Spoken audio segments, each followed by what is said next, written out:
Hello everyone, myself Dr. Nagarjuna, consultant neurosurgeon. So కొంతమంది patients నా దగ్గరికి వచ్చేటప్పుడు చాలా హాస్పిటల్స్లో కొన్ని నెలల నుంచి కొంతమంది సంవత్సరాల నుంచి పదుల సంఖ్యలో స్కాన్స్ పెట్టుకొని పదుల సంఖ్యలో హాస్పిటల్స్ చుట్టూ తిరుగుతూ సార్ బ్యాక్ పెయిన్ వచ్చింది ఇంకా తగ్గట్లేదు మల్టిపుల్ టైమ్స్ చూపించుకున్నాం ఈ మందులు పనిచేస్తలేవు ఆ మందులు పనిచేస్తలేవు అని వస్తూ ఉంటారు.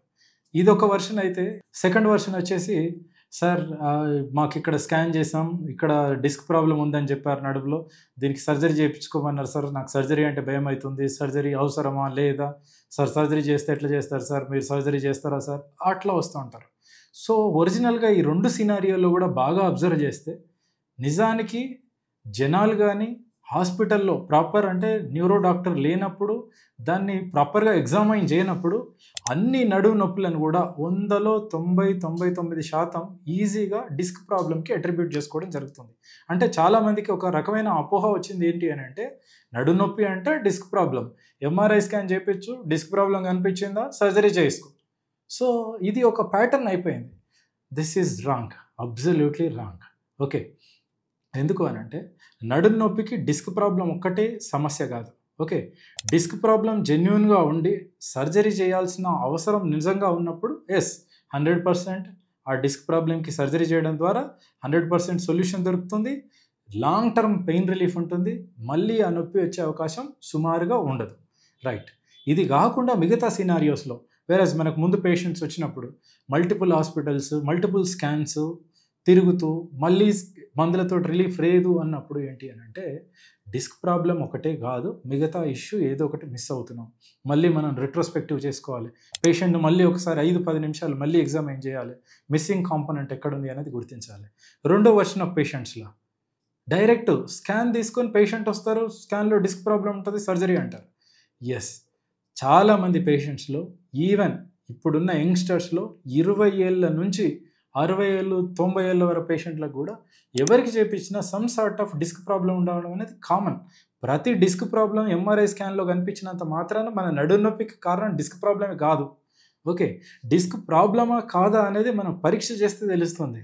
అట్లీస్ట్ బేస్ లైన్ టెస్ట్ మనం రొటీన్గా మేము చేసే దానిలో లాసెగ్యూ టెస్ట్ అంటాం, అంటే SLRT అంటే అది పెద్ద టెస్ట్, బ్రహ్మ పదార్థం ఎవరికి అర్థం కాంది, రాకెట్ సైన్స్ అట్లాంటిది కాదు. సింపుల్గా పేషెంట్ని పడుకోబెట్టి ఒక కాళ్ళు మొత్తం పైకి లేపి చూడడం, రైట్ తర్వాత లెఫ్ట్ చేసి చూడడం, తర్వాత 2 కాళ్ళలో మనకు నడుము నుంచి వచ్చే 5 జతల నరాల్లో కుడి పక్క కానీ ఎడం పక్క కానీ అది సప్లై చేసే కండరానికి ఏదైనా వీక్నెస్ ఉందా లేకపోతే మనకు పెన్నుతోటి కానీ సూత్తో కానీ పొడి చూసినప్పుడు ఆ నరానికి సంబంధించిన స్పర్శ ఏమన్నా ఎఫెక్ట్ అయ్యిందా లేదా అనేది టెస్ట్ చేయడం ద్వారా సింపుల్గా ఫస్ట్ ఈ పేషెంట్కి నరంకి సంబంధించిన ప్రాబ్లం ఉందా, ఆ ప్రాబ్లం ఉన్న నరం దగ్గర డిస్క్ ప్రాబ్లం ఉందా, అప్పుడు మాత్రమే దానికి సర్జరీ చేస్తే పేషెంట్కి రిలీఫ్ ఉంటుంది.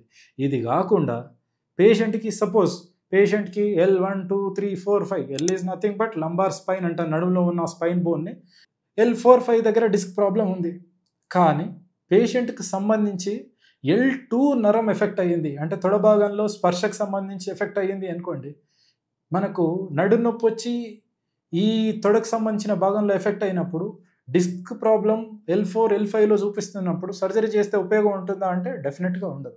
కాబట్టి స్కానింగ్లో ప్రాబ్లం డిటెక్ట్ అవ్వడం కాదు, పేషెంట్కు ఉన్న ప్రాబ్లం మనం ఏ లెవెల్లో ఎక్స్పెక్ట్ చేస్తున్నాం, ఏ నరం ఎఫెక్ట్ అవ్వాలి, ఆ నరం ఎఫెక్ట్ అయ్యిందా అదే ఎంఆర్ఐలో కనిపిస్తుందా నిజంగానే, అప్పుడు కరెక్ట్ ఎగ్జామైన్ చేసి కరెక్ట్ లోకలైజేషన్ చేసి కరెక్ట్ ట్రీట్మెంట్ సర్జరీ చేసినప్పుడు మాత్రమే కరెక్ట్ బెనిఫిట్స్ ఉంటాయి. ఇది కాకుండా నేను ముందు చెప్పిన 2 సినారియోస్లో ఒకటి అసలు నడుము నొప్పికి కారణం డిస్క్ ప్రాబ్లం కాకుండా వేరే ప్రాబ్లం అయినప్పుడు, రెండోది డిస్క్ ప్రాబ్లమే కానీ వేరే లెవెల్లో సంబంధం లేని చోట ఉన్నప్పుడు ఆటోమేటిక్గా సర్జరీ చేస్తే ఎటువంటి ప్రయోజనం ఉండదు, డిస్క్ సంబంధించిన వేరే ట్రీట్మెంట్ చేసినా కూడా ప్రయోజనం ఉండదు. సో అప్పుడు మనం తెలుసుకోవాల్సింది ఏంటి అని అంటే బ్యాక్ పెయిన్ వచ్చినప్పుడు పర్టికులర్గా లో బ్యాక్ పెయిన్ వచ్చినప్పుడు అసలు డిస్క్ ప్రాబ్లం కాకుండా మిగతా ఏం ప్రాబ్లమ్స్ ఉంటాయి, స్పైన్కి సంబంధించి కొన్ని వందల ప్రాబ్లమ్స్ ఉన్నాయి. అందులో కామన్గా వచ్చే ప్రాబ్లమ్స్ చూసుకున్నట్టయితే పర్టికులర్గా 55 ఏళ్ళు దాటిన ఫీమేల్స్లో ఆడవాళ్ళలో ఎప్పుడైతే మెనోఫాజ్ అంటాం అంటే పీరియడ్స్ ఆగిపోవడం జరుగుతుందో అప్పటి నుంచి ఎముకలు అనేది దాని డెన్సిటీ సాంద్రత అనేది తగ్గిపోతుంది, దాన్ని ఆస్టియోపోరోసిస్ అంటారు. అంటే ఆస్టియోపోరోసిస్ వచ్చే వాళ్ళకి కూడా ఆటోమేటిక్గా బ్యాక్ పెయిన్ అనేది ఉంటుంది. ఇది కాకుండా చాలామంది ఈ జనరేషన్లో చిన్న ప్రాబ్లం వచ్చినా పెద్ద ప్రాబ్లం వచ్చినా ఇప్పుడు రిస్క్ తీసుకోవట్లేదు. ఈజీగా గర్భసంచి ఓకే గర్భసంచి తీసేయండి మేడం అంటున్నారు. గర్భసంచి చాలామందిలో గర్భసంచి ఉండట్లేదు 30-35 ఏళ్ళ వాళ్ళకు కూడా. సో ఒక్కసారి గర్భసంచి తీసేశారు అని అంటే మన పేషెంట్ ఆల్రెడీ మెనోఫాజ్లోకి ఎంటర్ అయిపోయినట్టు. అంటే నెలలు రావడం ఆగిపోయి 45-50 ఏళ్ళ తర్వాత ఏ పరిస్థితులు వస్తే వాళ్ళకి ఎర్లీగానే అట్లాంటి పరిస్థితి వస్తుంది. సో అట్లాంటి వాళ్ళకి వాళ్ళు 35 ఏళ్ళు ఉన్నా కూడా బోన్ డెన్సిటీ తగ్గినప్పుడు ఆటోమేటిక్గా ఆస్టియోపోరోసిస్ రిలేటెడ్ బ్యాక్ పెయిన్ వస్తుంది. అప్పుడు నీకు రొటీన్గా డిస్క్ సంబంధించిన మందులు, డిస్క్ సంబంధించిన ఫిజియోథెరపీలు, డిస్క్ సంబంధించిన థెరపీలు ట్రీట్మెంట్ చేస్తే ఎటువంటి ఉపయోగం ఉండదు. బోన్ డెన్సిటీని పెంచుకోవడానికి కావాల్సిన మందులు ఇస్తే అప్పుడు పేషెంట్ బెనిఫిట్ అవుతారు. ట్రెమెండస్గా సార్ ఇన్ని రోజులు తగ్గలేదు, ఇప్పుడే ఫస్ట్ టైం మీ దగ్గర తగ్గిపోయింది సార్ నమస్తే అని పెట్టేటోళ్ళు అంటారు. ఇది కాకుండా స్పైన్లోనే లిగమెంటస్ స్ప్రెయిన్ అంటాం. అంటే స్పైన్లో ఓన్లీ బోన్స్ నర్వ్సే కాదు, బోన్స్ని పట్టి ఉంచే మల్టిపుల్ లిగమెంట్స్ అనేవి ఉంటాయి. లిగమెంట్స్ స్ప్రెయిన్ అయినప్పుడు కూడా బ్యాక్ పెయిన్ వస్తుంది. సో ఇట్లాంటి దానిలో ఈజీగా ఫిజియోథెరపీ తోటి మంచి రిలీఫ్ ఉంటుంది, రొటీన్ పెయిన్ కిల్లర్స్ తోటి మంచి రిలీఫ్ ఉంటుంది. ఇది కాకుండా మిగతా మన కాళ్ళలో చేతుల్లో జాయింట్స్ ఉన్నట్టే స్పైన్లో ఒక బోన్ నుంచి ఇంకో బోన్కి, దాని పైన ఉన్న బోన్కి దాని కింద ఉన్న బోన్కి 4 జాయింట్స్ ఉంటాయి. Superior and inferior articular facet joints అని. ఆ ఫ్యాసెట్ జాయింట్లో మిగతా జాయింట్స్ వాసినట్టే ఈ జాయింట్స్ వాసినా కూడా ఆటోమేటిక్గా బ్యాక్ పెయిన్ అనేది ఉంటుంది. ఇందులో పర్టికులర్గా రియాక్టివ్ ఆర్థరైటిస్, స్పాండైలో ఆర్థరైటిస్ అనే ప్రాబ్లమ్స్ ఉంటాయి. అంటే పర్టికులర్గా వీళ్ళు ఈ సెటప్ పీపుల్ ఎట్లా ఉంటారు అని అంటే బ్యాక్ పెయిన్ అనేది రెస్ట్ తీసుకున్నప్పుడు ఎక్కువ అవుతుంది. పొద్దున లేవగానే నడువంతా పచ్చి పుండైనట్టు ఉంది సార్ అంటారు.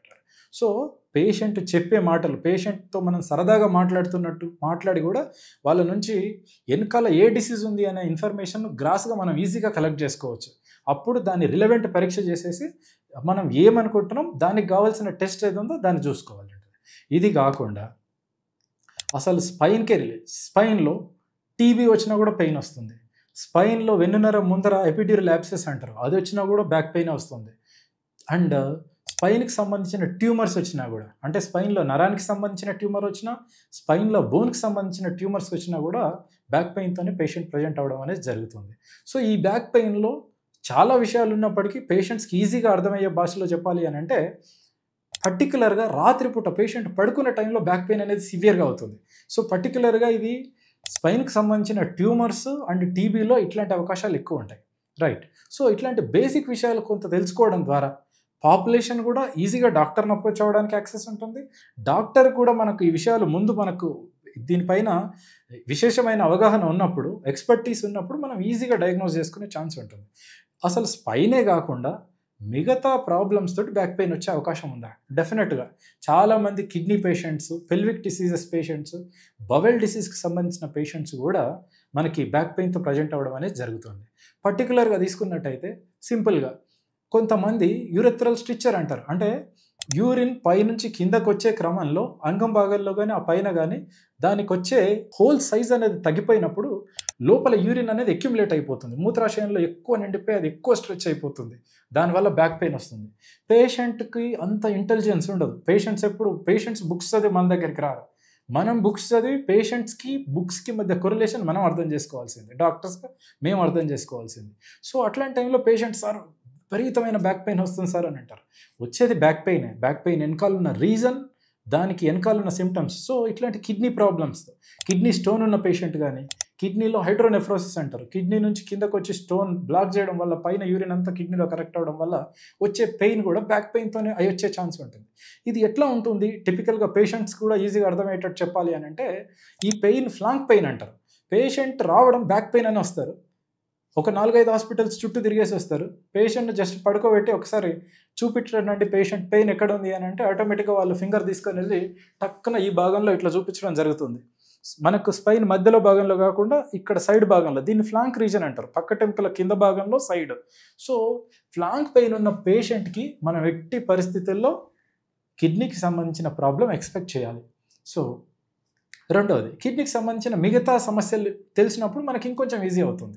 అంటే పర్టికులర్గా మూత్రం పోసే టైంలో మంట రావడం కానీ, రిపీటెడ్గా చిన్న మూత్రం వస్తూ ఉండడం కానీ, లేకపోతే మూత్రంలో బ్లడ్ రావడం కానీ, సో ఇట్లాంటి సిమ్టమ్స్ ఉన్నప్పుడు ఆటోమేటిక్గా కిడ్నీకి సంబంధించిన ప్రాబ్లమ్స్ని కూడా మనం రూల్ అవుట్ చేసుకోవడం జరుగుతుంది. రీసెంట్గా మన రాజీవ్ గాంధీ ఇంటర్నేషనల్ ఎయిర్పోర్ట్లో ఇమిగ్రేషన్ ఆఫీసర్ వాళ్ళ ఫాదర్ ఇన్ లాని తీసుకురావడం జరిగింది నా దగ్గరికి.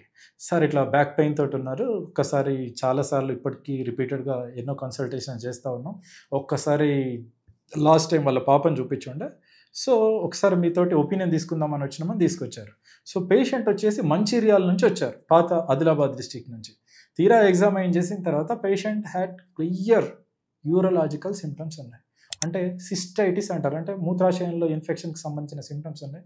ఒక్కసారి మందులు రాసిచ్చిన వారం రోజుల్లో ట్రెమెండస్ రెస్పాన్స్ అని చెప్పారు. యూరాలజిస్ట్ ఒపీనియన్ అడ్వైజ్ చేశాను. వాళ్ళు వాళ్ళ గ్రాటిట్యూడ్ వేరే లెవెల్లో ఎక్స్ప్రెస్ చేశారు.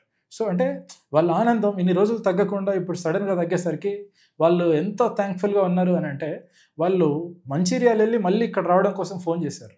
అంత అవసరం లేదు, మంచిర్యాలలోనే యూరాలజిస్ట్ నా సీనియరే ఉన్నారు, డాక్టర్ గోపి అని చెప్పేసి సార్ నెంబర్ ఇచ్చేసి మీరు అక్కడ ఫాలో అప్ అవ్వమని చెప్పాను. సో ఆయనకి ఎటువంటి సిమ్టమ్స్ లేకుండా ఇప్పుడు హ్యాపీగా లైఫ్ లీడ్ చేస్తూ ఉన్నారు. సో ప్రజలు కానీ లేకపోతే హాస్పిటల్ కానీ పర్టికులర్గా న్యూరో వరకు రానప్పుడు ముందు బేస్ లైన్ సిమ్టమ్స్ తెలుసుకున్నప్పుడు, పర్టికులర్గా బ్యాక్ పెయిన్ అనేది దీంతోనే ఫలానా స్పైన్ ప్రాబ్లంతోనే వస్తుందా, స్పైన్లో డిస్క్తోనే వస్తుందా, డిస్క్లో కరెక్ట్గా ఆ డిస్క్తోనే ఆ ప్రాబ్లం ఉన్న డిస్క్ మనం ఎక్స్పెక్ట్ చేసిన డిస్కే అక్కడ ఉందా, లేదంటే వేరే డిస్క్ ప్రాబ్లం ఉందా, ఇవన్నీ కాకుండా కొన్నిసార్లు ప్యాంక్రియాటైటిస్ పేషెంట్స్ ఉంటారు. సింపుల్గా పుట్టలో ఉన్న అల్సర్, రేర్గా అల్సర్ అనేది వెనక్కి మెల్లగా ప్రొసీడ్ అయ్యి వెనకాల ప్యాంక్రియాస్లోకి వెళ్ళిపోయే ఛాన్స్ ఉంటుంది కొంతమందిలో అది. సో క్రానిక్గా ఎక్కువ రోజుల నుంచి ఆల్కహాల్ తీసుకొని ఆల్కహాల్కి బానిసలైన వాళ్ళలో కూడా బ్యాక్ పెయిన్ వస్తూ ఉంటుంది. వాళ్ళు క్రానిక్ ప్యాంక్రియాటైటిస్ అంటారు. ఓకే, అది గ్యాస్ట్రోకి సంబంధించిన ప్రాబ్లం, అంటే పేగులు, లివర్, ప్యాంక్రియాస్కి సంబంధించి చూసే డాక్టర్కి సంబంధించిన ప్రాబ్లం.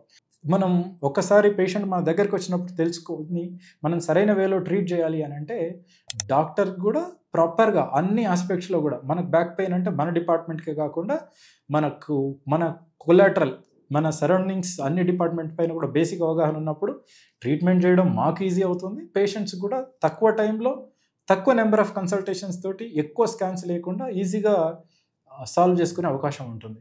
సింపుల్, మనం ఒక తోటలో ఒక చెట్టుకు దగ్గరికి పోతున్న కొద్దీ తోట వ్యూ మొత్తం లాస్ట్ అవుతూ ఉంటాం. కాబట్టి ఎప్పుడు కూడా మనం పేషెంట్ని ట్రీట్ చేసే క్రమంలో హాస్పిటల్ కానీ డాక్టర్స్ కానీ ఒక బ్రాడ్ విజన్తో ఉంటాం. అంటే పేషెంట్ని ఫస్ట్ వచ్చే దానిలో రాగానే పేషెంట్ మన సిమ్టమే అనుకోవాల్సిన పని లేదు.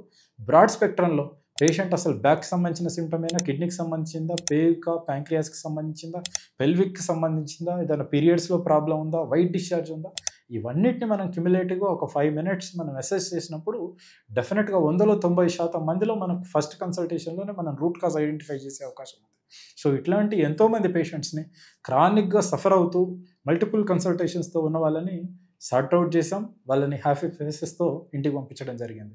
సో జెన్యూన్గా సర్జరీ రిక్వైర్మెంట్ ఉన్న వాళ్ళకి జెన్యూన్గా సర్జరీ, ఎక్స్పర్ట్ ఒపీనియన్ కోసం వచ్చినా కూడా వాళ్ళకి జెన్యూన్గా సర్జరీ ఉంది అని అంటే వాళ్ళ చాయిస్, మీరు ఎక్కడ సర్జరీ చేయించుకున్నా కూడా దీనికి సర్జరీ అవసరం చేయించుకోండి.